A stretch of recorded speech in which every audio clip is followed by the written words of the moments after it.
Mark సువార్త 11వ అధ్యాయము చదువుకుందాం.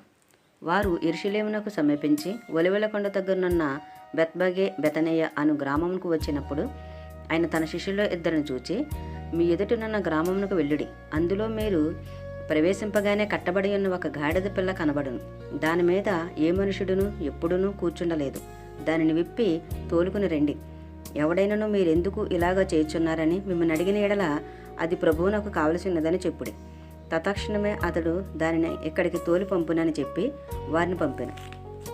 వారు వెళ్ళగా వీధిలో ఇంటి బయట తల వాకిట కట్టబడి ఉన్న గాడిద పిల్ల ఒకటి వారికి కనబడెను. దాన్ని విప్పుచుండగా అక్కడ నిలిచి ఉన్న వారిలో కొందరు, మీరేమి చేయుచున్నారు? గాడిద పిల్లను ఎందుకు విప్పుచున్నారని వారిని అడిగిరి. అందుకు శిష్యులు యేసు ఆజ్ఞాపించినట్టు వారితో చెప్పగా వారు పోనిచ్చిరి. వారు ఆ గాడిద పిల్లను యేసునద్దకు తోలుకుని వచ్చి తమ బట్టలు దానిపై వేయగా ఆయన దాని మీద కూర్చుండెను. అనేకులు తమ బట్టలను దారి పొడుగునను పరిచిరి. కొందరు తాము పొలములలో నరికిన కొమ్మలను పరిచిరి. మరియు ముందు వెళ్ళుచుండవారును వెనుక వచ్చుచుండిన వారును, జయము ప్రభువు పేరట వచ్చువాడు స్తుతింపబడునుగాక, వచ్చుచున్న మన తండ్రిన దావీదు రాజ్యము స్తుతింపబడునుగాక, సర్వోన్నతమైన స్థలంలో జయము అని కేకలు వేచుండిరి. ఆయన యెరూషలేమునకు వచ్చి దేవాలయంలో ప్రవేశించి చుట్టూ సమస్తమును చూసి సాయంకాలమైనందున 12 మందితో కూడా బెతనియాకు వెళ్ళెను. మరునాడు వారు బెతనియా నుండి వెళ్ళుచుండగా ఆయన ఆకలి కొని ఆకులు గల ఒక అంజూరపు చెట్టును దూరము నుండి చూచి దాని మీద ఏమైనాను దొరుకునేమో అని వచ్చెను. దాని యొద్దకు వచ్చి చూడగా ఆకులు తప్ప మరి ఏమీ కనబడలేదు. ఎలయనగా అది అంజూరపు పండ్ల కాలము కాదు. అందుకైన ఇక మీదట ఎన్నటికీ నీ పండు ఎవరునూ తినకుందురుగాక అని చెప్పాను. ఇది ఆయన శిష్యులు వినిరి. వారు యెరూషలేమునకు వచ్చినప్పుడు ఆయన దేవాలయంలో ప్రవేశించి దేవాలయంలో క్రయ విక్రయములు చేయు వారిని వెళ్ళగొట్టనారంభించెను. రోకలు మార్చు వారి బల్లలను, గువ్వలమ్మ వారి పీటలను పడదోసి దేవాలయము గుండా ఏ పాత్ర అయినను ఎవరిని తేనీయకుండెను. మరియు ఆయన బోధించుచు, నా మందిరము సమస్తమైన అన్యజనులకు ప్రార్థనా మందిరం అనబడను అని వ్రాయబడలేదా? అయితే మీరు దానిని దొంగల గుహగా చేసితిరనెను.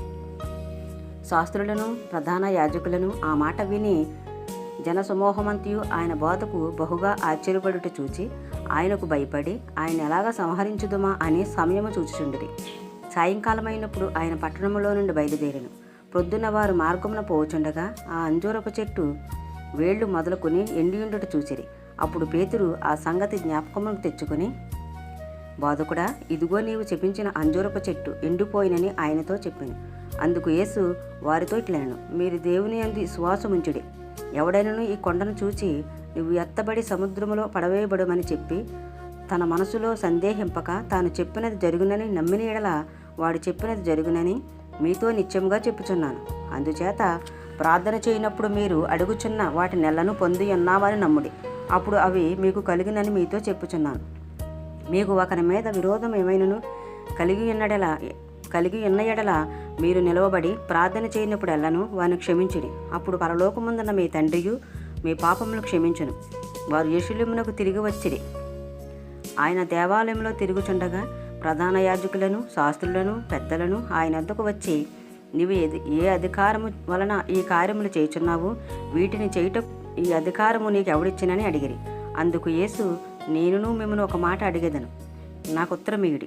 అప్పుడు నేను ఏ అధికారం వలన వీటిని చేయుచున్నానో అది మీతో చెప్పుదును. యోహాను ఇచ్చిన బాప్తిస్మము పరలోకము నుండి కలిగినదా, మనుషుల నుండి కలిగినదా? నాకు ఉత్తరమియుడని చెప్పాను. అందుకు వారు, మనము పరలోకము నుండి కలిగినదని చెప్పిన యెడల ఆయన అలాగైతే మీరు ఎందుకు అతను నమ్మలేదని అడుగును. మనుషుల వలన కలిగిందని చెప్పుదుమా అని తమలో తాము ఆలోచించుకునేది.